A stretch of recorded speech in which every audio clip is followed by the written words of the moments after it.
क्योंकि सास भी कभी बहू के आने वाले एपिसोड में आप देखेंगे कि परी जब उसकी सास को बोलती है कि आप लोग भी अब जाइए जेल की हवा खाइए, तो उसकी सास गुस्सा हो जाती है और वो परी को झोंकने लगती है। तभी सब लोग बोलते हैं कि अरे ये आप क्या कर रही हैं, हमारे सामने ही इतना कर रही है, तो बेचारी परी को अकेले में आपने कितना सताया होगा।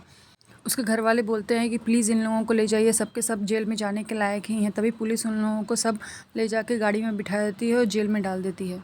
तभी वृंदा वहाँ पहुँचती है और वो ये सब देख लेती है। वो सोचती है कि अरे ये तो वही लड़की है और ये इन लोगों के साथ में कितना गलत कर रही है। वो सोचती है कि मुझे तुलसी जी को सब कुछ बता देना चाहिए। वो तुलसी जी को फ़ोन करती है तो तुलसी बोलती है, अरे वृंदा तुम इस टाइम पे क्यों फ़ोन कर रही हो, देखो मैं बहुत बिज़ी हूँ, अगर कुछ काम का नहीं है तो फिर बाद में मुझे फ़ोन करो।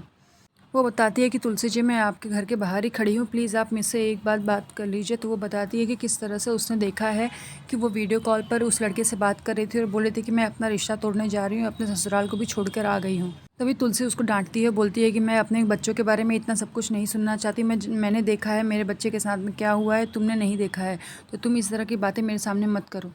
दूसरी तरफ वृंदा के घर पे सब वृंदा का शादी करने का तैयारी करते हैं। वो लोग बोलते हैं कि सुहास इतना अच्छा कमा रहा है और वो सब कुछ जानता है कि तेरा और अंगद का क्या चल रहा है, फिर भी वो तुझसे शादी करने के लिए तैयार है, तो तुझे करना ही पड़ेगा।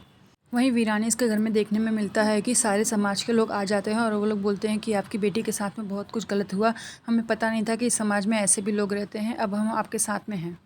दूसरी तरफ अजय और उसका परिवार जेल में रहते हैं। सबके सब बेचारे परेशान रहते हैं। वो सोचते हैं कि अब हमारा क्या होगा। उसकी बहनें भी बोलती हैं कि हम जेल से बाहर निकल पाएंगे कि नहीं, और उसकी माँ का तो होश ही नहीं रहता। वहीं ये सारी खबरें टीवी पर दिखाई देती हैं और रणविजय देखकर खुश होता है। परी से बोलता है कि तुमने तो इन लोगों के छक्के छुड़ा दिए, तुमने इन लोगों को ऐसा परेशान किया है कि ये ज़िंदगी भर याद रखेंगे। परी बोलती है, तो तुम्हें क्या लगता है, मैं वहाँ पे एक हफ़्ता थी, मेरा दिमाग हिल गया था, मैं पता नहीं कैसे इन लोगों के साथ में थी। अब तो अच्छा हुआ कि इनसे छुटकारा मिला है, अब मैं अपनी ज़िंदगी अपने हिसाब से जी सकती हूँ। वो उससे हँस-हँस के बातें करती है। तभी तुलसी सुन लेती है कि वो इतना हँस के किससे बात कर रही है। वो सोचती है ये लड़की के साथ में इतना सब कुछ हुआ, फिर भी ये इतना हँस के बात कर रही है। दूसरी तरफ वृंदा के शगुन की तैयारियां होती हैं। वो सब लोग उसको तैयार करते हैं। तभी वृंदा जब खिड़की के पास आती है तो वो देखती है कि रणविजय और उसका होने वाला पति दोनों एक दूसरे से बातें करते हैं और रणविजय बताता है कि हाँ, परी उससे मिलने के लिए चौल में आ रही है।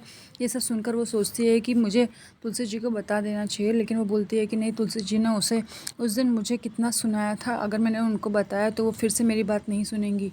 तभी तुलसी का फ़ोन आता है तो वृंदा बोलती है, अरे तुलसी जी, मैं आपको ही फ़ोन करने वाली थी, मुझे बताना है कि यहाँ पे क्या चल रहा है। तो तुलसी बोलती है, देखो मैं सब सच जानना चाहती हूँ। तो वृंदा बोलती है, शायद आपको मेरी कही बातों पर यकीन नहीं हो, लेकिन अगर आप मेरी चौल में आ जाएंगे तो आपको सब कुछ अच्छे से पता चल जाएगा और सब सच आपके सामने आ जाएगा। दूसरी तरफ डाइवोर्स की तैयारी होती है तो उसके पेपर्स देखकर परी बोलती है कि अरे मेरा डाइवोर्स होने जाना है। वो रोने की कोशिश करती है और सबको दिखाती है कि मैं बहुत दुखी हूँ। तुलसी को उसके ऊपर शक होता है। वो बोलती है कि तुम दुखी हो सच में या फिर सिर्फ नाटक कर रही हो, तुम्हारे साथ में इतना सब कुछ हुआ तो तुम इन लोगों के लिए दुखी क्यों हो। तभी परी को लगता है कि मेरा झूठ पकड़ा जाएगा। वो फिर अपने मिहिर के पास में जाती है और रोने के नाटक करती है कि बोलती है, देखो मामा फिर मेरे ऊपर गुस्सा कर रही है, उनको लगता है कि मैं ये सब नाटक कर रही हूँ, वो फिर मेरे ऊपर इल्ज़ाम लगा रही हैं।